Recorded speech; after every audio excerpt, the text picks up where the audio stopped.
አርእስተ ዜና የጠቅላይ ምክር ቤቱ የሥራ ልዑክ በሶማሌ ክልል ጅግጅጋ ከተማ እየተከናወኑ ያሉ እስላማዊ ፕሮጀክቶችን ጎበኘ። የትራፊክ ማኔጅመንት ባለስልጣን የስነ ምግባር ጥሰት በፈጸሙ ሰራተኞቹ ላይ እርምጃ ወሰደ። የቀድሞ የቡርኪና ፋሶ መሪ ዳሚባ ያቀናበረው መፈንቅለ መንግስት ሙከራ ከሸፈ።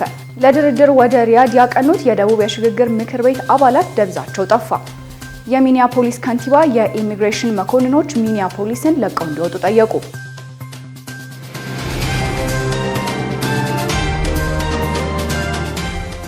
አሰላሙ አለይኩም ወራህመቱላሂ ወበረካቱ። የተወደዳችሁ የነጃሺ ቴሌቪዥን ተመልካቾች እንደምን አላችሁ? ነጃሺ መረጃችን ተጀምሯል። ከመረጃዎቹ ጋር ሀያት ሰኢድ ነኝ። አብራችሁን ቆዩ። የጠቅላይ ምክር ቤቱ የሥራ ልዑክ በሶማሌ ክልል ጅግጅጋ ከተማ እየተከናወኑ ያሉ እስላማዊ ፕሮጀክቶችን ጎበኘ። በሼህ ሀጂ ኢብራሂም ቱፋ የተመራው ልዑክ በነበረው የጅግጅጋ ከተማ ቆይታ በክልሉ ሙስሊም ወጣቶች ካውንስል ይፋዊ ምስረታ ላይ የተሳተፈ ሲሆን በሶማሌ ክልል ጅግጅጋ ከተማ እየተከናወኑ ያሉ እስላማዊ ፕሮጀክቶችን ጎብኝቷል። ልዑኩ ሴቶች ብቻ የሚማሩበትና በሴቶች ተሳትፎ የተቋቋመው የኢኽላስ ትምህርት ቤትንና ከሶማሌ ክልል ሁሉም ዞኖች የተውጣጡ ሁፋዞች ሸራይ እውቀት የሚማሩበት ዳሩል ሂክማ የተባለ የኢልም ማዕከልንም ጎብኝቷል። በሼህ ሀጂ ኢብራሂም ቱፋ ተመራው ልዑክ በጅግጅጋ ከተማ ቀዳሚና ብቸኛ የሆነው ጅግጅጋ ኢስላሚክ ዩኒቨርሲቲ የተጎበኘ ሲሆን በጉብኝቱ ወቅት ዩኒቨርሲቲው አመራሮች ማብራሪያ ሰጥተዋል። ልዑኩ በመጨረሻም ከክልሉ የመጅሊስ አመራሮች ጋር ያደረገውን ውይይት ካጠናቀቀ በኋላ አመሻሹ ላይ ወደ አዲስ አበባ ተመልሷል።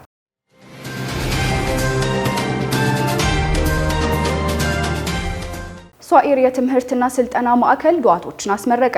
ሷኢር የትምህርትና ስልጠና ማዕከል ዛሬ ከተለያዩ የሀገራችን ክፍሎች የተውጣጡ 25 የሚሆኑ ሰልጣኞችን አስመርቋል። የአሁኑ የዱዓቶች ምርቃት ለሁለተኛ ዙር መሆኑን የስልጠና ማዕከሉ መስራች ሼህ መሐመድ አወል ለነጃሺ ቲቪ ተናግረዋል። በሀገራችን ያለውን የዳዕዋ ክፍተት ለመሙላት ሷኢር የትምህርትና የስልጠና ማዕከል የበኩሉን ድርሻ ለመወጣት በአዲስ አበባ ለዱዓቶች ስልጠና መስጠት መጀመሩን በመርሃ ግብሩ ላይ ተገልጿል። የስልጠና ማዕከሉ ከተለያዩ ክልሎች የሚመጡትን ሀፊዞች ለዳዕዋ ስራቸው የሚያግዛቸው ኮርሶችን በታዋቂ አሊሞች ስልጠና ሲሰጥ መቆየቱም ኃላፊው ተናግረዋል። የዱዓቶችን እጥረትና በገጠሩ አካባቢ ያለውን የዳዕዋ ክፍተት ለመሙላት ሷኢር የትምህርትና ስልጠና ማዕከል እንደተቋቋመ የማዕከሉ መስራች የሆኑት ሼህ መሐመድ አወል አስታውቀዋል። በሷኢር የትምህርትና ስልጠና ማዕከል ስልጠና የሚወስዱ ሰልጣኞች ሐፊዘል ቁርአንና የተለያዩ ኪታቦችን የቀሩ ብቻ መሆናቸውም ተገልጿል።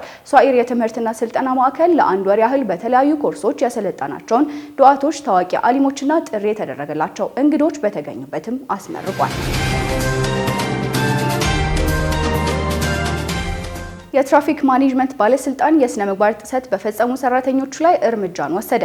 የትራፊክ ማኔጅመንት ባለስልጣን የስነ ምግባር ጥሰት በፈጸሙ ከ35 በላይ ሰራተኞች ላይ እርምጃ መውሰዱን አስታውቋል። የትራፊክ ማኔጅመንት ባለስልጣን የስነ ምግባር ጉድለት እንዳለባቸው ባረጋገጠባቸው ከ35 በላይ ሰራተኞች ላይ ከማስጠንቀቂያ እስከ ስራ ማሰናበት የሚደርስ አስተዳደራዊ እርምጃ መውሰዱን አስታውቋል። የባለስልጣኑ ምክትል ዋና ዳይሬክተር አቶ አማረ ታረቀኝ እንደገለጹት ይህ እርምጃ የተወሰደው ባለፉት 6 ወራት ውስጥ በተደረገ ክትትል የስነ ምግባር ችግር እንዳለባቸው በዝርዝር በተረጋገጠ ሰራተኞች ላይ ነው። ባለስልጣኑ የተቋቋመው በዋናነት የትራፊክ አደጋን ለመቀነስና የትራፊክ እንቅስቃሴን ለማሳለጥ እንጂ ገቢ ለመሰብሰብ አቅዶ እንደማይንቀሳቀስ ምክትል ዋና ዳይሬክተሩ በአጽንኦት ተናግረዋል። ምክትል ዋና ዳይሬክተሩ አክለውም ደንብ ተላልፈው በሚገኙ አሽከርካሪዎች ላይ አስፈላጊው የህግ እርምጃ የመውሰድ ስራ ተጠናክሮ መቀጠሉን ጠቁመዋል። ተቋሙ ከአሰራር ማሻሻያ ጎን ለጎን የተማሪዎችን ደህንነት ለመጠበቅ ልዩ ትኩረት ሰጥቶ እየሰራም ይገኛል። በዚህም መሰረት ከ86 ትምህርት ቤቶች የተውጣጡ ከ600 በላይ ረዳት ተማሪ ትራፊክ ፖሊሶችን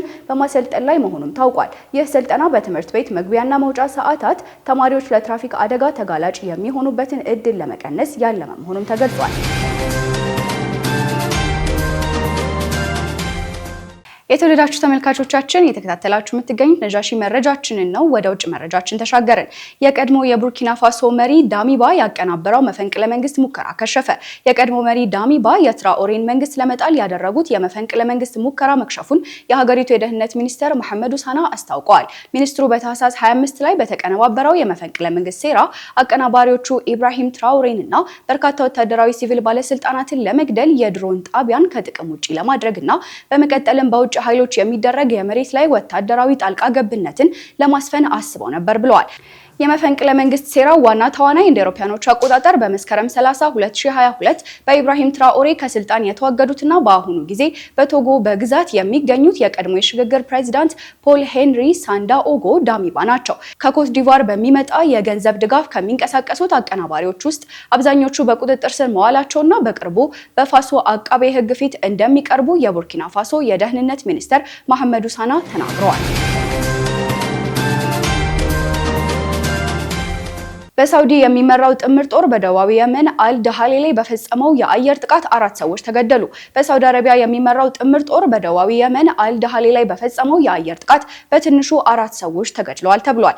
ጥምር ጦሩ ጥቃቱን የፈጸመው ሳውዲ ተገንጣይ ቡድን ብላ የምትጠራው የደቡብ የሽግግር ምክር ቤት መሪ አይደሮስ አል-ዙበይዲ ወደ ሳውዲ አረቢያ ሊደረግ በታቀደው በረራ ላይ አልሳፈርም ብለው ከተመለሱ በኋላ ነው። ለድርድር ወደ ሪያድ ያቀኑት የደቡብ የሽግግር ምክር ቤት አባላት ደብዛቸው ጠፋ። ለድርድር ወደ ሪያድ ያቀኑት የየመን የሽግግር ካውንስል አባላት አድራሻቸው መጥፋቱን አንድ የደቡብ የመን የሽግግር ምክር ቤት ባለስልጣን አስታውቋል። በየመን ፕሬዝዳንታዊ ምክር ቤት ወይም ፒኤልሲ እና የደቡብ የሽግግር ምክር ቤት ኤስቲሲ መካከል የተፈጠረውን ግጭት ለመፍታት በሪያድ ለድርድር እንዲቀመጡ ጥሪ ማቅረቧን ተከትሎ ወደ ሳውዲ አረቢያ ያቀኑት በደርዘን የሚቆጠሩ የደቡብ የሽግግር ምክር ቤት አባላት አድራሻ መጥፋቱን የምክር ቤቱ ከፍተኛ ባለስልጣን ለሚድል ኢስት አይ ተናግረዋል። የደቡብ የሽግግር ምክር ቤት የውጭ ጉዳይ መስሪያ ቤት ከፍተኛ ባለስልጣን አሚር አልባይድህ ወደ ሳውዲ አረቢያ በረራ ካደረጉ በኋላ አውቶቡስ ውስጥ እስከሚገቡ ድረስ መረጃው እንደነበራቸውና ከቀኑ 9 ሰዓት ጀምሮ ደብዛቸው መጥፋቱን ተናግረዋል። ባለስልጣኑ ዛሬ ለመገናኛ ብዙሃን በሰጡት መግለጫ የደቡብ ሽግግር ምክር ቤት ልዑካን ሪያድ አለመድረሳቸውንና እስካሁን ያሉበት ሁኔታ አለመታወቁን በመጥቀስ ስጋታቸውን ገልጸዋል። የልዑካኑ አድራሻ በጠፋበት ወቅት በሳውዲ አረቢያ የሚመራው ጥምር ጦር በደቡባዊ የመን ደሃሌ ላይ በፈጸመው የአየር ጥቃት 4 ሰዎች ተገድለዋል። ጥምር ጦሩ ጥቃቱን የፈጸመው ሳውዲ ተገንጣይ ቡድን ብላ የምትጠራው የደቡብ የሽግግር ምክር ቤት ኤስቲሲ መሪ አይድሮ አል-ዙበይዲ ወደ ሳውዲ አረቢያ ሊደረግ በታቀደው በረራ ላይ አልሳፈርም ብለው ከተመለሱ በኋላ ነው። በሶሪያ የኩርድ ታጣቂዎች አሌፖን ወታደራዊ ቀጠና አድርገው አወጁ። በሶሪያ የኩርድ ታጣቂዎች አሌፖ ወታደራዊ ቀጠና መሆኗን ያወጁ ሲሆን በከተማዋ ለቀናት የዘለቀው ብጥብጥ ተባብሶ ቀጥሏል። በኩርድ የሚመራው የሶሪያ ዲሞክራሲያዊ ኃይል ሲቪሎች ከተማዋን ለቀው እንዲሸሹ 2 የሰብአዊ እርዳታ ኮሪደሮች ይከፈታሉ ብሏል። ጦሩ ዛሬ ከምሽቱ 3 ሰዓት በኋላ የሼህ መስዑድ እና አልሸራፊ ሰፈሮች ወታደራዊ ዘኖች እንደሚሆኑና ከየትኛውም እንቅስቃሴ ነፃ እንደሚሆኑ ይፋ አድርጓል። ከተፈቀዱት 2 ኮሪደሮች ውጪ ከተማዋ ከየትኛውም እንቅስቃሴ ሙሉ በሙሉ ዝግ ትሆናለች ተብሏል። የኩርድ ጦር ዛሬ ከሰዓት በኋላ አካባቢዎችን ማጥቃት መጀመሩን ኤኤፍፒ ዘግቧል። የሚኒያፖሊስ ከንቲባ የኢሚግሬሽን መኮንኖች ሚኒያፖሊስን ለቀው እንዲወጡ ጠየቁ። የኢሚግሬሽን መኮንኖች የሀገር ውስጥ ደህንነት መስሪያ ቤት ሪኔ ኒኮል ጉድ የተባለችውን ግለሰብ መግደላቸውን ተከትሎ በመላው አሜሪካ ህዝባዊ ቁጣ ተቀስቅሷል። መሐመድ ሚፍታህ ያዘጋጀውን ዘገባ ሀያት ከማል እንደሚከተለው ታቀርበዋለች። በኢሚግሬሽን መኮንን አይስ ኤጀንት አንዲት ሴት መገደሏን ተከትሎ የሚኒያፖሊስ ከንቲባ ጄኮብ ፍራይ የፌዴራል መኮንኖቹ ሚኒያፖሊስን ለቀው እንዲወጡ ጠይቀዋል። የአሜሪካ ኢሚግሬሽን መኮንኖች አይስ ኤጀንት የ37 ዓመቷን ሪኔ ኒኮል የተባለችውን ሴት በጥይት ተኩሰው መግደላቸው አሜሪካ በተለይም በሚኒያፖሊስ ህዝባዊ ቁጣ ተቀስቅሷል። የሚኒያፖሊስ ህዝብ የፌዴራል ኢሚግሬሽን መኮንኖች የፈጸሙትን ግድያ ተቃውመው ሌሊቱን ሙሉ በተቃውሞ ሰልፍ አሳልፈዋል። የሚኒያፖሊስ ከንቲባ ጄኮብ ፍራይ የኢሚግሬሽን መኮንኖች ወደ ግዛታችን ከመጣችሁበት ጊዜ ጀምሮ ግድያ፣ የሰዎች እንግልትና የሰብአዊ መብት ጥሰት ተበራክቷል። የእናንተ መምጣት ችግር እንጂ ሌላ ጠቃሚ ነገር የለውም ብለዋል። ከንቲባው የሚኒፖሊስ ህዝብ ለስደተኞች ትልቅ ክብር ያለው፣ ለሰብአዊነት ቅድሚያ የሚሰጥ፣ በፍቅርና በሰላም የሚኖር ህዝብ ነው በማለት ምሽት ላይ በሰጡት መግለጫ ተናግረዋል። ጄኮብ ፍራይ ሰው እንዲሞት ያደረገው ኃይሉን በግዴለሽነት የተወጣ መኮንን ነው ሲሉ ክስተቱን የገለጹት ሲሆን የኢሚግሬሽንና ጉምሩክ አስከባሪዎች ከከተማዋ እንዲወጡም ጠይቀዋል። የሀገር ውስጥ ደህንነት መስሪያ ቤት ሪኔ ኒኮል ጉድ የተባለችው ሟች የኢሚግሬሽንና የጉምሩክ መኮንኖችና በተሽከርካሪዋ ለመግጨት የሞከረች ጠብጫሪ አመፀኛ እንደነበረችና መኮንኑ ራሱን ለመከላከል ጥይት እንደተኮሰ ገልጸዋል። ይሁን እንጂ ሴትዮዋ መኮንኑን ለመግጨት ሳይሆን ቶሎ መንገድ ለመልቀቅ መኪናዋን እያዞረች እንደነበር በማህበራዊ ሚዲያ የተሰራጨው ተንቀሳቃሽ ምስል አሳይቷል። የከተማዋና የግዛቲቱ መሪዎች እንዲሁም የዲሞክራት ፓርቲ ወኪሎች መኮንኑ ራሱን ለመከላከል ጥይት እንደተኮሰ አይነት ተደርጎ የተገለጸው መረጃ ከእውነት የራቀ ነው ብለዋል። ሪኔ ኒኮል ጉድ ለመዞር እየሞከረች በነበረበት ወቅት መኮንኑ በ3 ጥይት ተኩሶ ከመታት በኋላ በ1 ደቂቃ ውስጥ ህይወቷ አልፏል። የነዳቸው የነበረው መኪና ከቁጥጥር ውጭ ሆኖ በአቅራቢያው ቆሞ የነበረ ከአንድ የጉምሩክ መኮንን መኪና ጋር ተጋጭቶ ቆሟል። በመኮንኑ ግዴለሽነት የአንድ ንጹህ ዜጋ መሞት በመላው አሜሪካ ቁጣን ቢቀሰቅስም ፕሬዝዳንት ትራምፕ ግን በትሩዝ ማህበራዊ ትስስር ገጻቸው አንድ የኢሚግሬሽንና ጉምሩክ መኮንን በጭካኔ ተገጭቷል ብለዋል። ትራምፕ በኢሚግሬሽን መኮንኑ ግዴለሽነት ከተገደለችው ሴት ይልቅ ባልታሰበ ሁኔታ የተገጨው የጉምሩክ መኮንን መኪና ያሳሰባቸውም ይመስላሉ። ፕሬዝዳንቱ አክለውም አክራሪ ግራ ዘመሞች በየቀኑ በህግ አስከባሪዎቻችንና በኢሚግሬሽን እንዲሁም ጉምሩክ መኮንኖቻችን በማነጣጠር ዛቻ በማድረስና በማጥቃት ወቅሰዋል። ድርጊቱ የተከሰተው የትራምፕ አስተዳደር በሚኒያፖሊስ ከተማ ትልቅ ዘመቻ እያደረገ ባለበት ጊዜ ነው። የትራምፕ አስተዳደር ባለፉት ጥቂት ሳምንታት በሚኒያፖሊስ ከተማ 2000 ተጨማሪ የፌዴራል መኮንኖችን ያሰማሩ ሲሆን እሁድ ዕለት የጀመረው የተጨማሪ መኮንኖች ማሰማራት በቅርብ ዓመታት ውስጥ በአንድ ከተማ ይህን ያህል የአገር ውስጥ ደህንነት ሰራተኞች በማሰባሰብ ግዙፍ ነው ተብሏል። የሰው ስልክን መመልከት ሐራም ወይም ክልክል ነው ተባለ። የራስ ያልሆነ የሞባይል ስልክን ያለ ባለቤቱ ፈቃድ መመልከት በእስልምና የተከለከለ መሆኑ ተገለጸ። የሁለቱ ቅዱስ መስጂዶች ከፍተኛ ምሁር የሆኑት ሼህ ዶክተር ሳድ አል-ኸትላን እንደተናገሩት የሌላ ሰውን የሞባይል ስልክ ያለሱ ፈቃድ መመልከት በእስልምና ሃይማኖት የተከለከለ ነው ሲሉ ውሳኔ አስተላልፈዋል። ይህ ድርጊት የስልኩ ባለቤት በግልጽ ካልፈቀደ በስተቀር የስለላ አይነትና የግላዊ ጥሰት ነው ሲሉ ሼህ ዶክተር ሳድ አል-ኸትላን ተናግረዋል። ስለሆነም አንድ ሙስሊም ከዚህ አይነቱ ተግባር ራሱን ሊያቅብ እንደሚገባም ተናግረዋል። ወደ ቢዝነስ መረጃችን እንሻገራለን። ዙቤዳ ሐሰን እንደሚከተለው አዘጋጅተዋለች። ተከታትለን እንመለስ። ከ10 ቢሊዮን ብር በላይ ካፒታል ላስመዘገቡ ፕሮጀክቶች ፈቃድ መሰጠቱ ተነግሯል። የማዕከላዊ ኢትዮጵያ ክልል ባለፉት 6 ወራት 10.5 ቢሊዮን ብር ካፒታል ላስመዘገቡ ለተለያዩ ፕሮጀክቶች የኢንቨስትመንት ፈቃድ መሰጠቱን አስታውቋል። የክልሉ የኢንቨስትመንትና የኢንዱስትሪ ልማት ቢሮ ኃላፊ የሆኑት ዶክተር አባስ መሐመድ ፈቃድ የተሰጣቸው 146 ኢንቨስትመንቶች ፕሮጀክቶች ናቸው ብለዋል። ከነዚህ ፕሮጀክቶች መካከልም 26ቱ 1.8 ቢሊዮን ብር ያስመዘገቡ ከውጭ የመጡ የኢትዮጵያ ባለሀብቶች መሆናቸውን ተናግረዋል። በአጠቃላይ ፈቃድ የተሰጣቸው ዘርፎች ግብርና፣ አገልግሎትና ኢንዱስትሪ መሆናቸውንም ጠቁመዋል። ፕሮጀክቶቹ ወደ ስራ ሲገቡ ለ21679 ዜጎች የስራ ዕድል እንደሚፈጥርም ይጠበቃል ሲሉም ነው የገለጹት። በበጀት ዓመቱ የመጀመሪያው አጋማሽ ፈቃድ ያወጡ ፕሮጀክቶች ያስመዘገቡትን ካፒታል ካለፈው ዓመት ተመሳሳይ ወቅት ጋር ሲነጻጸር የ2.95 ቢሊዮን ብር ብልጫ አሳይቷልም ብለዋል። በሌላ በኩል የተረከቡትን መሬት በአግባቡ ባላለሙ 40 ፕሮጀክቶች ላይ የተለያዩ ደረጃ ያላቸው እርምጃዎች መወሰዳቸውን የቢሮ ኃላፊ አስታውቀዋል። እሴት የተጨመረበት ቡና ለአፍሪካ ሀገራት መላክ መጀመሩ ተነግሯል።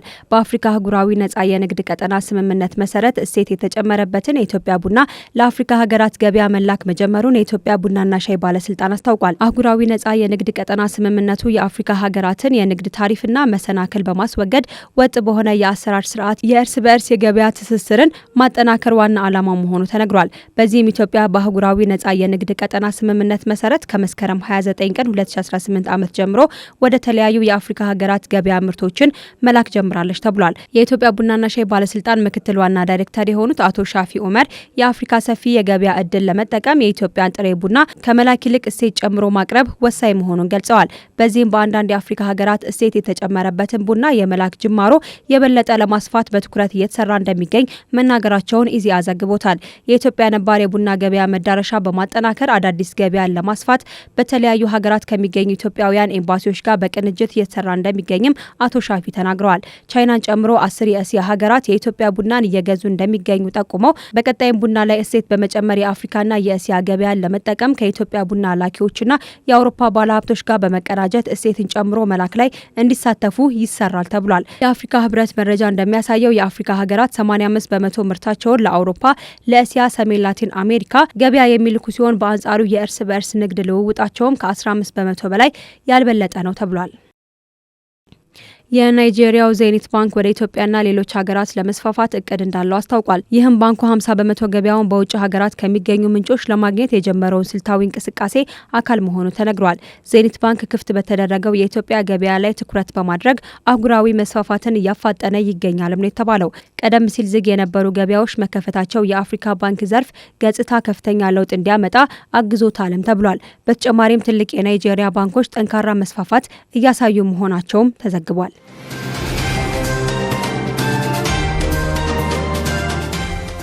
በመጨረሻም ወደ ዕለቱ የጤና ጥንቅራችን እናልፋለን። ሙስጠፋ መሐመድ እንደሚከተለው አዘጋጅቶታል። ፖምን አብዝቶ በመጠቀም በርካታ የጤና ጥቅሞችን ማግኘት ይቻላል። ፖም ወይም አፕል በውስጡ በያዛቸው በርካታ አልሚ ምግቦች ምክንያት ለጤና እጅግ ጠቃሚ ከሆኑ ፍራፍሬዎች አንዱ ነው። በቀን አንድ ፖም መመገብ ከሐኪም ያርቃል የሚባለውም ያለ ምክንያት አይደለም። ፖም በውስጡ ፍላቮኖይድ የተባለ ንጥረ ነገሮችን ይዟል። እነዚህም የደም ግፊትን ለመቀነስና በመጥፎ ኮሌስትሮል ምክንያት የሚመጣን የልብ ህመም ለመከላከል ይረዳሉ። እንዲሁም በውስጡ ያለው ቃጫ የኮሌስትሮል መጠንን ለማስተካከል ይጠቅማል። ፖም ከፍተኛ የሆነ የቃጫ ወይም ፋይበር ይዘት አለው በመሆኑ የሆድ ድርቀትን ይከላከላል። በአንጀት ውስጥ ያሉ ጠቃሚ ባክቴሪያዎችን ያበረታታል። የምግብ መፈጨት ሂደትን ያቀላጥፋል። ፖም ውሃና ፋይበር በብዛት ስለያዘ ከተመገቡት በኋላ የጥጋብ ስሜት እንዲሰማዎት ያደርጋል። ይህም ብዙ ምግብ እንዳይበሉ በማድረግ ክብደትን ለመቀነስ ወይም ጤናማ ክብደት ለመጠበቅ ይረዳል። ጥናቶች እንደሚያመለክቱት ፖምን አዘውትሮ መመገብ ለሁለተኛው አይነት የስኳር በሽታ የመጋለጥ እድልን ይቀንሳል። ይህም በውስጡ ባሉት ፖሊፊኖልስ አማካኝነት በደም ውስጥ ያለውን የስኳር መጠን ለማመጣጠን ስለሚረዳ ነው። በፖም ውስጥ የሚገኘው ኩዌርሲቲን የተባለው አንቲኦክሲዳንት የአንጎል ሴሎችን እንዳይጎዳ ይከላከላል። ይህም ከዕድሜ ጋር ተያይዘው የሚመጡ እንደ መርሳት በሽታ ያሉ ችግሮችን ለመከላከል ይረዳል። በተለይ የፖም የውጭው ክፍል አብዛኛውን ቃጫና አንቲኦክሲዳንት ስለሚይዝ ሳይልጡት ቢመገቡት የበለጠ ጥቅም ያገኛል። ከመመገበው በፊት ግን በደንብ መታጠቡን አይዘንጉም።